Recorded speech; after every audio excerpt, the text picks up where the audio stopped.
It is difficult for me, it is difficult for our departments, it is difficult for all Canadians to hear that our military men and women and our veterans are taking their own lives.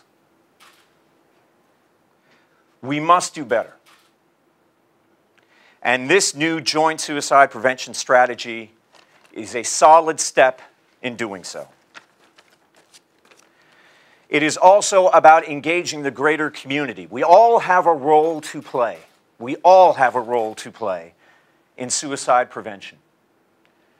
In addition to the Canadian Armed Forces, we work closely with our community partners who bring support, care, friendship, education, respect, and much more to the lives of veterans and their families.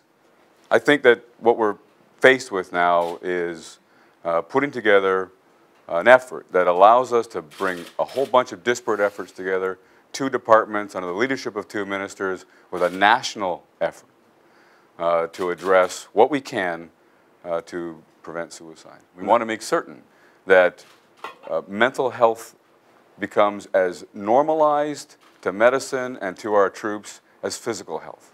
We want to ensure that it is something that is seen as something you can recover from and that you will recover from and get back to duty or transition successfully into civilian life beyond.